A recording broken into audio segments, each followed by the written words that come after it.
phase de sa vie. Valérie, on la connaît depuis plus de 30 ans. Elle était étudiante ici quand elle a connu l'Église. Alors avant de l'entendre, nous allons prier. Oui Seigneur, tu es toi-même, ta personne est un sujet de joie pour nous, parce que tu as accompli de grandes choses en notre faveur. Tu nous as cherchés tout premièrement alors que nous étions égarés, loin de toi, dans les ténèbres, dans notre vie propre, sans espérance et sans Dieu dans le monde, même si nous étions religieux. Tu nous as cherchés et tu permets que la recherche ne soit pas vaine, mais que tu nous trouves quand nous te répondons oui. Et merci Seigneur que tu veux encore nous diriger pendant tout ce moment que nous passons ensemble, toute cette journée. Rends notre cœur attentif à ta parole parce qu'elle est la vérité, parce que tu sais très bien de quoi nous sommes faits et nous avons besoin que tu nous parles tout personnellement dans notre situation, dans nos circonstances. J'ai cherché l'Éternel et il m'a répondu, c'est toi, Seigneur, que nous cherchons, c'est devant toi que nous voulons être et nous te remercions pour ce moment. Conduis ta parole qui sera donnée parmi nous et soutiens aussi nos frères en particulier qui sont dans la souffrance, dans la persécution, à travers le monde et ceux qui se réunissent aussi aujourd'hui pour ta parole, pour te rendre un culte. Conduis-les aussi. Purifie-les aussi, comme nous avons besoin nous-mêmes aussi de purification intérieure. Nous te remercions. Amen. Amen. Voilà. Valérie, après quoi Chrysostome pourra venir nous apporter la parole.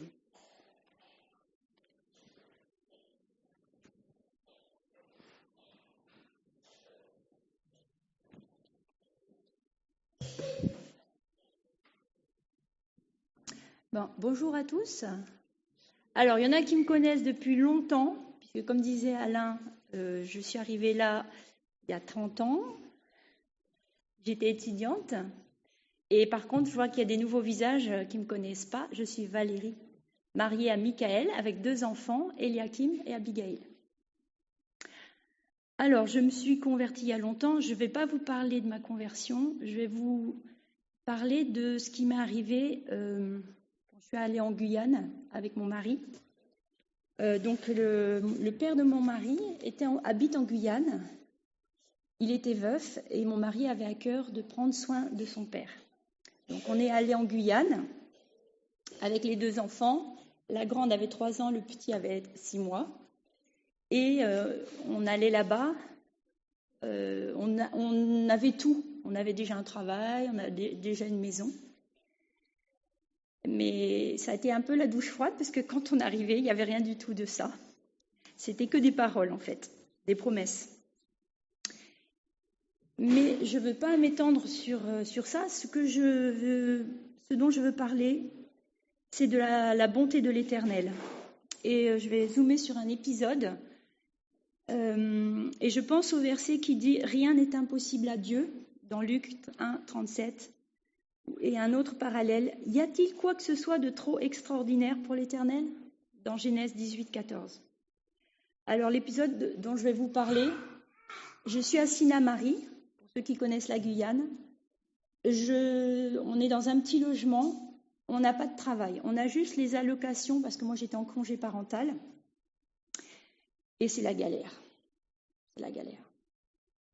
Mon mari n'a pas de travail stable, et moi j'ai pas de travail. Qu'est-ce que j'ai ? Donc j'ai les allocations qui payent le loyer, et en dehors de ça, on n'a plus rien. J'avais aussi un forfait téléphonique Orange, et une fois qu'il était fini, je devais acheter une carte téléphonique au bureau de tabac. Et cette carte téléphonique, alors ça n'existe plus, c'est des vieilles cartes, c'est les cartes qu'on mettait dans les cabines téléphoniques. Et puis, on n'a même pas déjà composé le numéro que déjà les unités, elles filent. En fait, on n'a même pas 5 minutes pour téléphoner, quoi. Et moi, je cherchais du travail, mais dans cette ville de Sinnamary, normalement, il y avait une salle où on avait des ordinateurs, on pouvait accéder à Internet, cette salle était fermée. Donc, dans mon logement, je n'avais pas Internet. Je n'avais pas accès à Internet dans cette salle. Et puis, je n'avais pas d'argent pour l'essence, pour aller à Kourou, qui n'était pas loin, où là, j'aurais pu chercher à Pôle emploi. Alors, j'avais quand même réussi à contacter, je ne me rappelle plus comment, le rectorat qui était à Kourou. Et j'essayais de rentrer en relation avec une dame du rectorat. Et alors, avec mon petit forfait téléphonique, j'appelais, je laissais des messages, mais je laissais aussi des messages de la cabine téléphonique. Mais je n'arrivais pas à rentrer en relation avec cette dame. J'étais vraiment désespérée. Je me rappelle que j'avais de l'argent et je me dis, bon, soit j'achète à manger, soit j'achète une nouvelle carte téléphonique pour essayer de rentrer en contact avec cette dame. Et je me disais, mais de toute façon, si on mange, d'accord, mais on n'a rien, après on n'a pas de travail, il vaut mieux que j'achète une carte et que j'essaye encore de l'appeler. Donc vous dire comment c'était difficile. Et puis un jour, alors cette fameuse cabine téléphonique d'où j'appelais, je passais souvent devant parce que elle était un peu au milieu entre mon logement et là où on achète à manger, là où il y avait justement ce bureau de tabac. Et un jour, je rentre à la maison, le cœur lourd, et j'entends que le téléphone sonne, le téléphone de la cabine téléphonique sonne. Je dis, normalement, on appelle de la cabine, c'est pas quelqu'un qui nous appelle. Alors j'hésite, je m'approche, et ça sonne.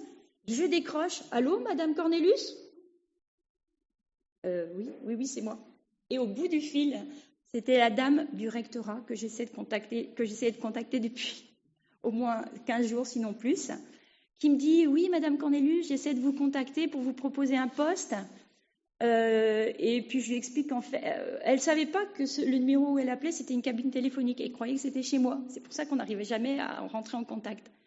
Et elle me dit, donc on discute, je lui dis oui, je suis d'accord pour ce travail, et c'était un travail d'enseignant. Et puis elle me dit, vous savez, c'était la dernière fois que j'allais appeler, parce qu'elle essayait de me joindre depuis beaucoup de temps, enfin elle avait essayé plusieurs fois de m'appeler. Et elle me dit, c'était la dernière fois que je vous appelais là, sinon j'allais proposer le poste à une autre personne.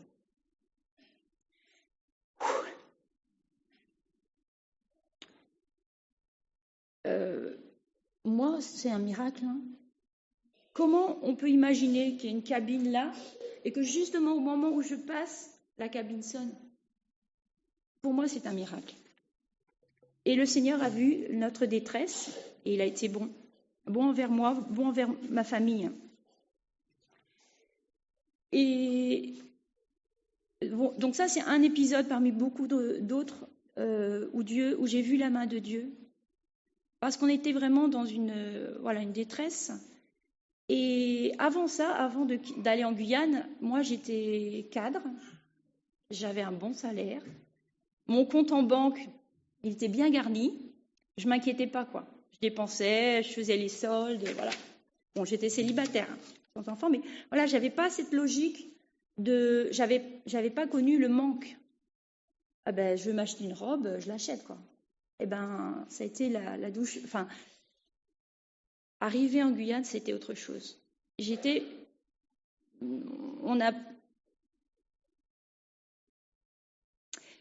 Et le Seigneur m'a appris, oui, tu comptes sur moi pour le salut. Parce que moi, je m'étais convertie, ça faisait quelques années déjà, donc j'avais fait confiance à Dieu. Il m'avait montré que j'étais pécheresse, que j'avais besoin de sa grâce.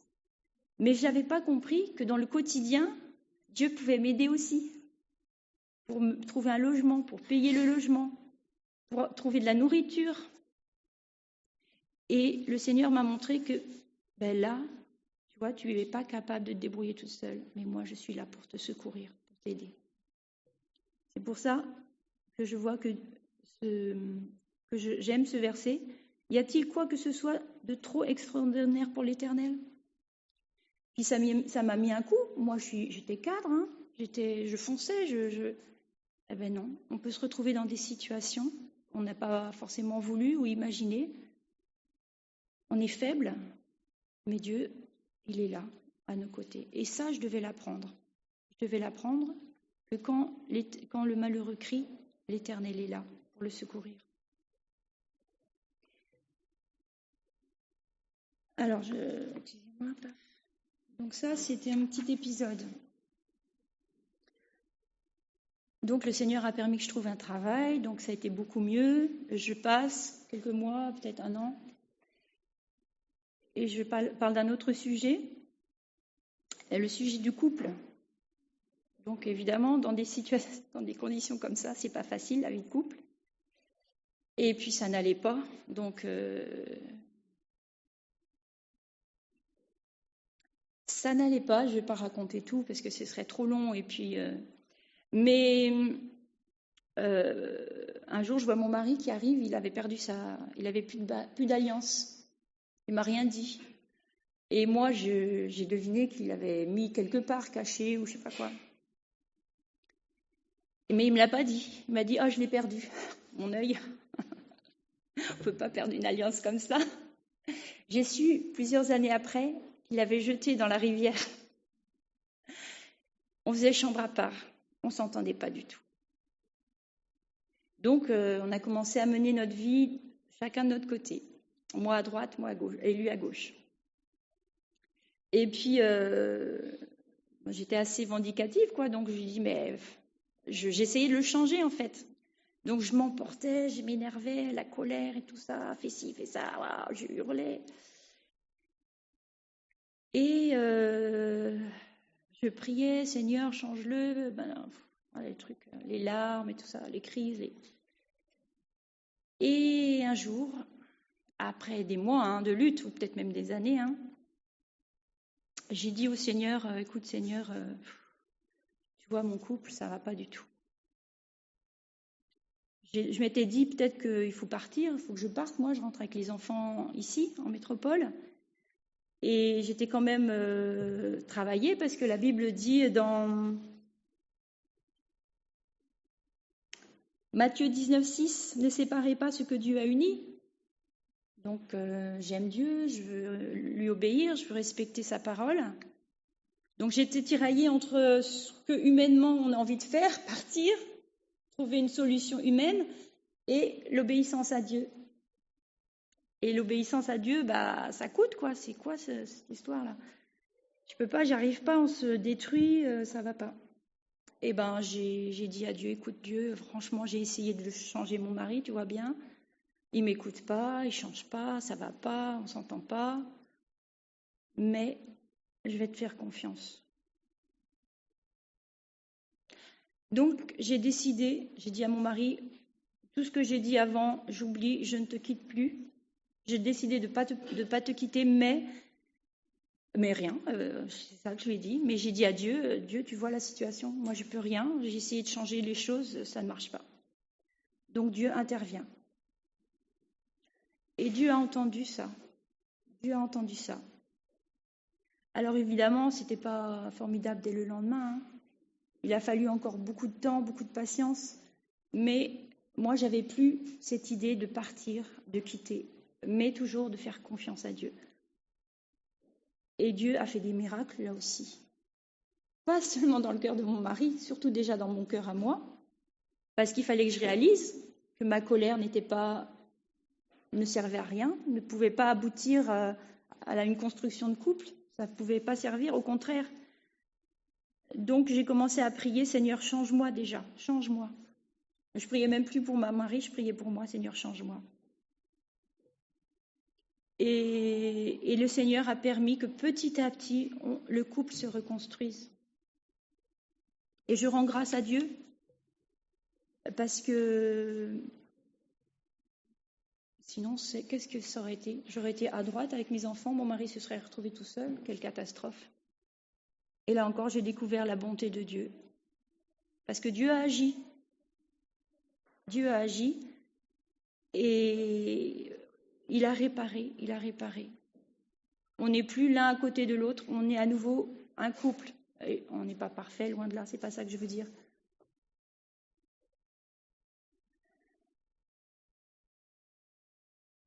J'avais un verset dans Jean 12 par rapport à ça. Jean 12, verset 47.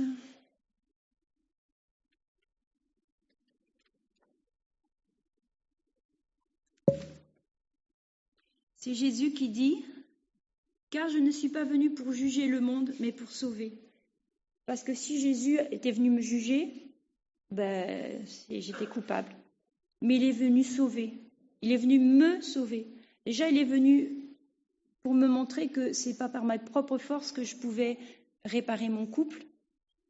Et il ne m'a pas condamné, mais il m'a aidé à sortir de cette mentalité de « je vais faire par moi-même ». Et quel repos de compter sur Dieu. Quel repos. C'est toi qui t'occupes de mon mari. C'est toi qui t'occupes d'arranger la situation.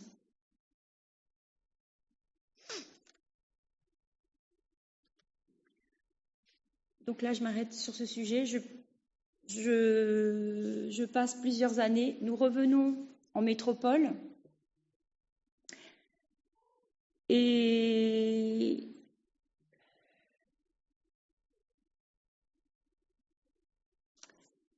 j'avais des petits soucis avec certains membres de l'église à l'Oasis. Et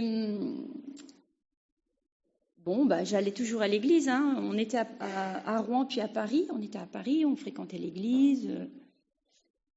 Mais je ne voulais pas revenir ici. Et mon mari m'a dit, écoute, il faut quand même que tu reprennes contact avec l'Oasis. Et j'ai dit, ok, on va aller à Orléans. Mais ce n'était pas pour venir ici à l'église. Et qu'est-ce qui se passe? On roule dans la rue Hôtel-Dieu, c'est ça? Je ne savais pas que Karl avait déménagé là-bas. Qu'est-ce qu'on voit en train de tailler ses haies ou peindre sa peinture? Je ne sais plus. Karl. Puis on s'arrête. Pour moi, j'avais pardonné, tout était, j'étais bien, j'avais pas de rancune. C'était faux. Donc Dieu me ramène là où j'ai besoin de régler ma situation. C'est fou. Alors je vais prendre le verset Matthieu 6.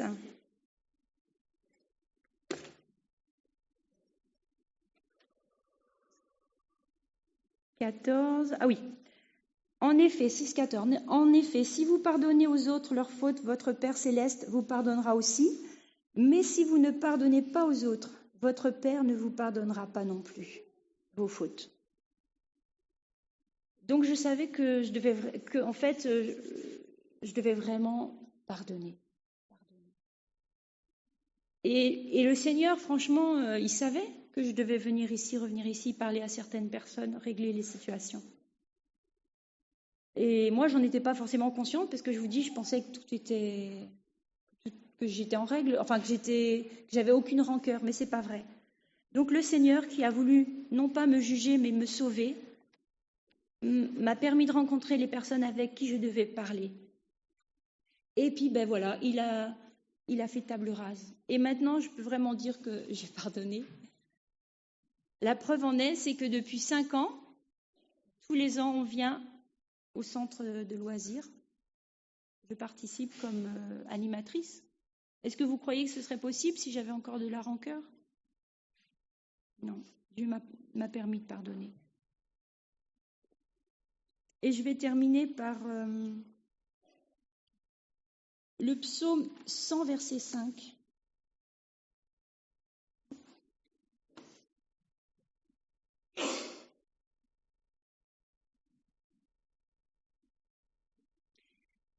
Car l'Éternel est bon, car son amour dure à toujours, et sa fidélité s'étendra d'âge en âge. L'Éternel est bon. Alors, quand il a fallu tout reconstruire, quand on est revenu de Guyane, il a fallu tout reconstruire. On avait un dossier de surendettement, on n'avait pas de logement, pas de travail. Mais le Seigneur a conduit. J'ai pu reprendre mon travail de professeur des écoles. Alors au début, j'étais en élémentaire, c'était un peu compliqué. Et dans sa grâce, le Seigneur m'a permis d'avoir des maternelles. Moi, je suis bien avec les maternelles, c'est super. Et Dieu a été bon, parce que je suis bien là. avec cette tranche d'âge. Mon mari, quand on a été en Guyane, il a démissionné. Il a retrouvé du travail. Enfin, il était fonctionnaire et il avait tout perdu. Tout. Et du coup, de retour ici, il a trouvé du travail à l'hôpital. Il a passé un concours interne, mais il n'a rien passé du tout. Il a juste signé des documents. Il a été à nouveau titularisé. Enfin, je me dis, mais le Seigneur est bon. Pourquoi il nous donne tout ça ? Le Seigneur est bon, je lui avais même rien demandé, mais il déverse ses grâces sur ses enfants. Grâce sur grâce. Et je vais conclure en rappelant ce verset que j'ai cité tout à l'heure dans Jean. C'est Jésus qui dit « Car je ne suis pas venu pour juger le monde, mais pour le sauver. » Bien sûr,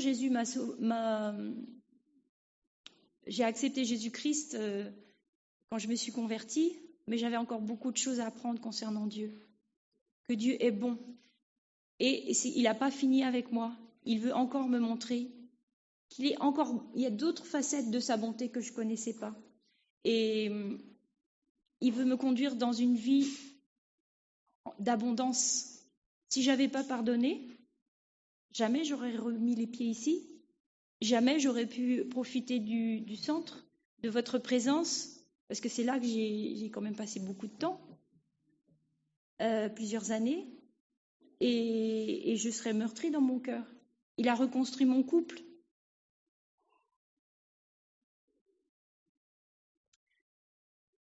Dieu est bon, Dieu est très, très bon.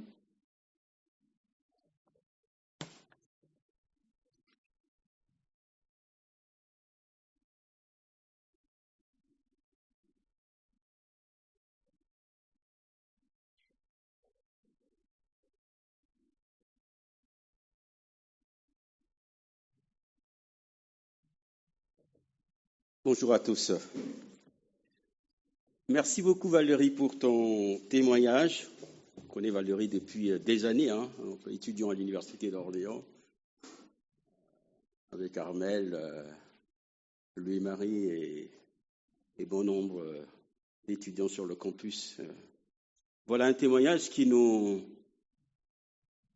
donne le peps encore davantage pour continuer notre vie de marche avec le Seigneur, en comptant sur lui, en comptant sur sa grâce.